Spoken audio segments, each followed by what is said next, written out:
Assalamualaikum warahmatullahi wabarakatuh. Perkenalkan, saya Ahmad Suhandi dari Prodi D3 Keperawatan Universitas Harapan Bangsa, Purwokerto. Di sini saya akan presentasikan KTI saya yang berjudul Asuhan Keperawatan Ketidakefektifan Bersihan Jalan Nafas pada NA dengan bronkopneumonia di ruang cempaka RSUD DRR Goteng Taruna Adibrata Purbalingga.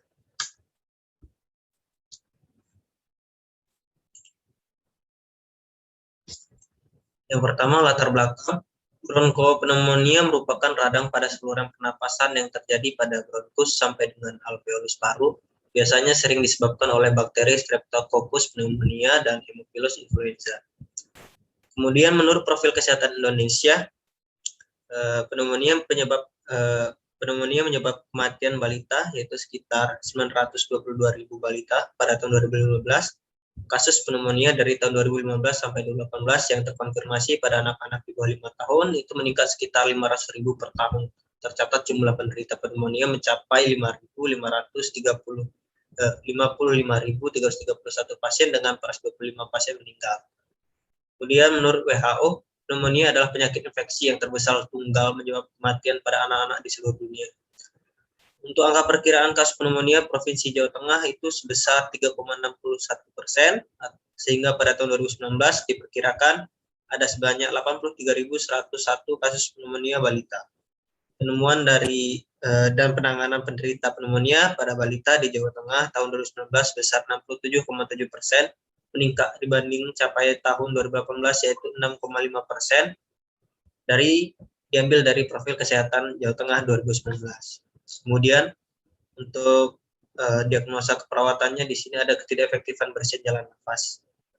Masalah keperawatan yang lazim muncul pada anak dengan bronkopneumonia adalah ketidakefektifan bersihan jalan nafas berhubungan dengan peningkatan produksi sputum.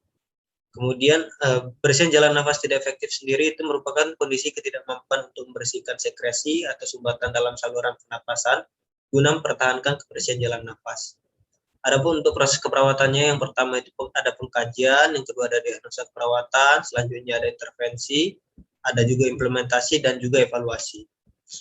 Untuk metode studi kasusnya, yang pertama itu rancangan studi kasus, desain studi kasusnya itu deskriptif. Subjek studi kasus sendiri itu ada ANA dengan bronkopneumonia yang mengalami tidak efektifan bersihan jalan napas di ruang cempaka RSUD DRR Goteng Taruna Adibrata Purbalingga. Fokus studi kasus asuhan keperawatan anak tidak efektifan bersihan jalan nafas pada ANA dengan bronkopneumonia di ruang cempaka RSUD DRR Goteng Taruna Adibrata Purbalingga. Definisi operasional, masalah keperawatan ketidakefektifan bersihan jalan nafas pasien bronkopneumonia. Tepat dan waktu telah dilaksanakan di ruang cempaka RSUD Purbalingga tanggal 9 bulan 11 Desember tanggal 9 bulan 11 November 2020. Untuk metode pengumpulan data itu ada wawancara, observasi, kemudian ada studi dokumentasi.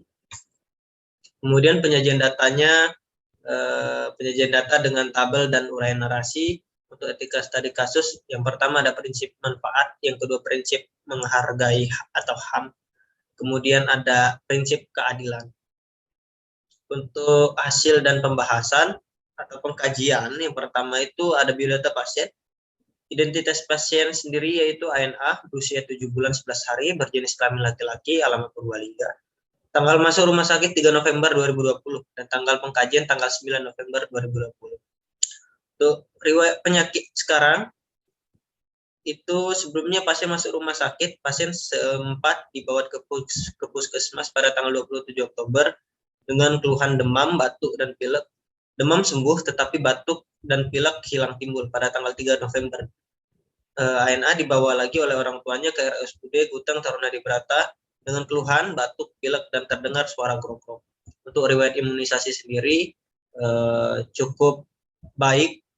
Itu ada HB, imunisasi HB, kemudian ada BCG atau polio 1 juga sudah, sampai dengan polio 4. Untuk DPT-nya juga sudah, DPT HB HB1, DPT HB HIB2, DPT HB HIB3, kemudian ada IPV juga udah.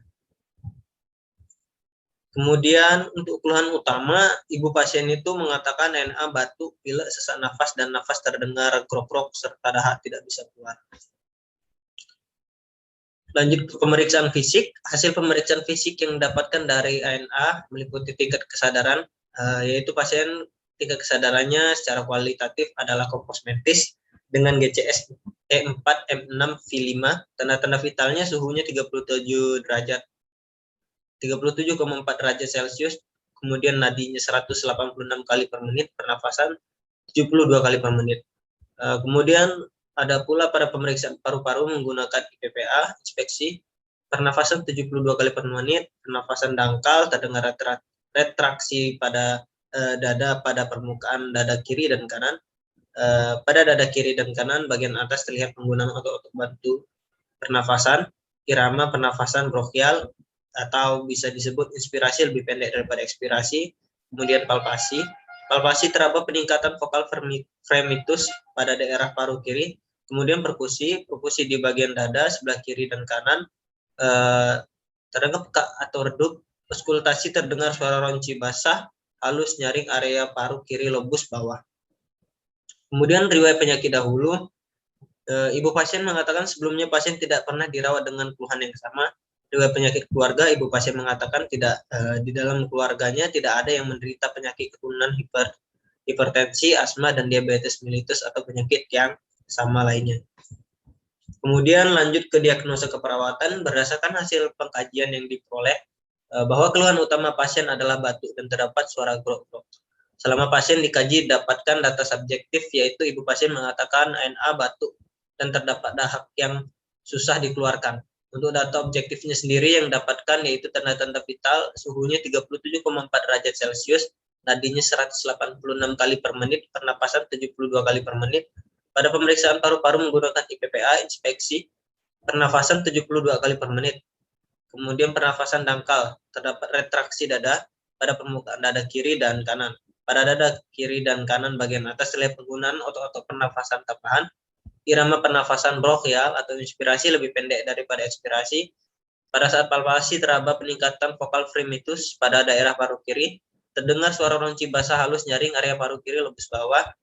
Kemudian dari data-data yang dapatkan, dapat disimpulkan bahwa diagnosa keperawatan yang sesuai adalah tidak efektifan bersihin jalan nafas berhubungan dengan mukus berlebihan. Kemudian untuk intervensi keperawatannya, rencana keperawatan yang sesuai untuk mengatasi diagnosa keperawatan ketidak efektifan bersihin jalan nafas berhubungan dengan mukus berlebihan, diantaranya yang pertama manajemen jalan nafas. Yang pertama yang dilakukan itu memposisikan pasien untuk maksimalkan ventilasi. Yang kedua, identifikasi kebutuhan aktual atau potensial pasien untuk memasukkan alat. Kemudian yang ketiga, membuka jalan nafas. Yang keempat, auskultasi suara nafas, mencatat area yang ventilasinya menurun atau tidak adanya suara tambahan. Kemudian memposisikan pasien untuk meringankan sesak nafas. Selanjutnya monitor status pernafasan dan oksigenasi. Kemudian untuk yang kedua itu tindakannya ada monitor pernafasan.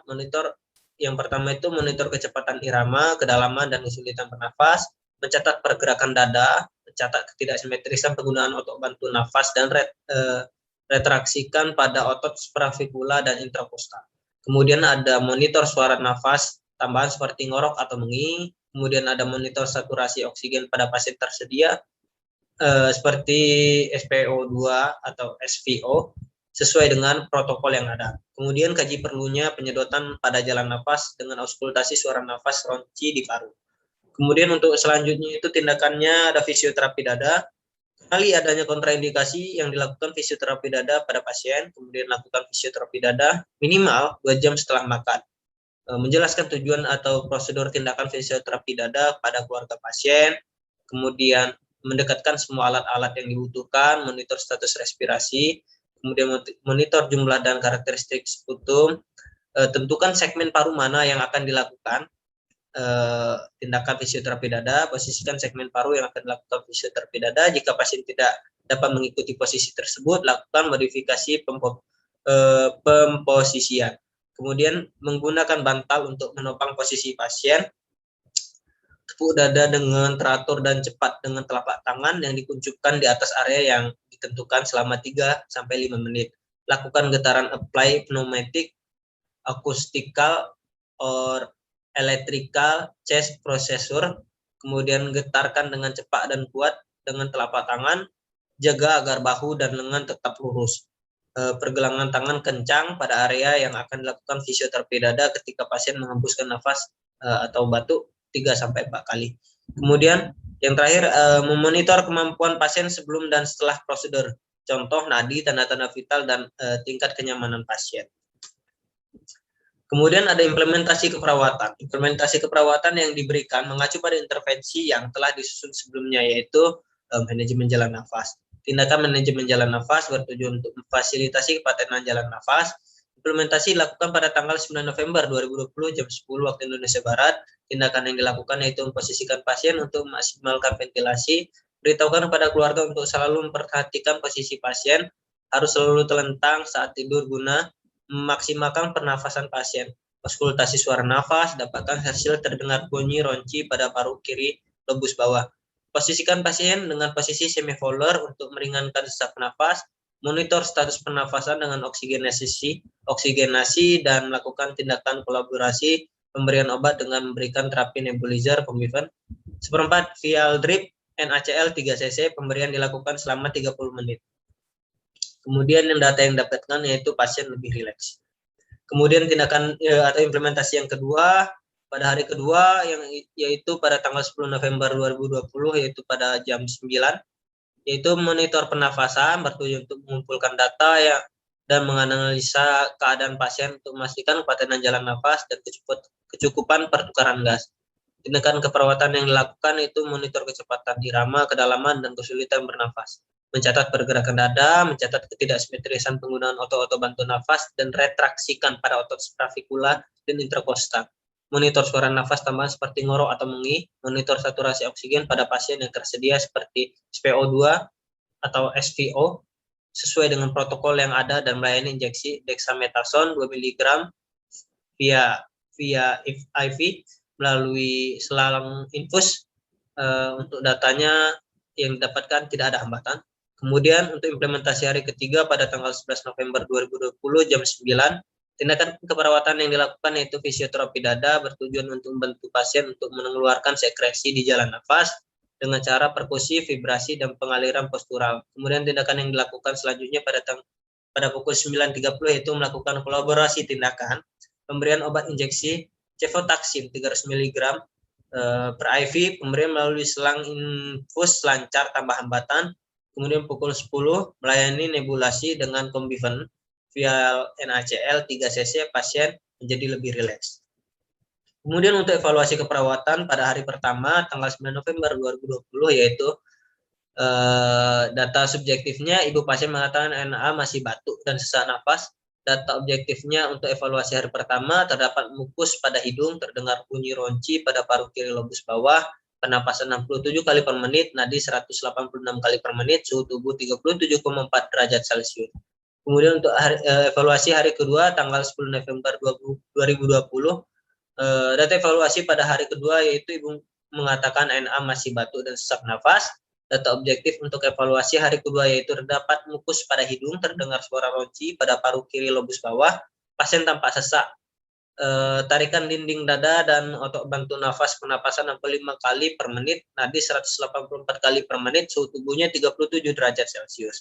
Kemudian untuk evaluasi hari ketiga 11 November 2020, data subjektif untuk evaluasi hari ketiga yaitu ibu pasien mengatakan ANA tidak lagi terlihat sesak nafas, tetapi masih sering batuk. Data objektif yang dapatkan itu pasien tampak tidak sesak nafas, penggunaan otot bantu nafas berkurang, tidak terlihat pernafasan cuping hidung, tidak terlihat pernafasan menggunakan mulut, pernafasan 59 kali per menit.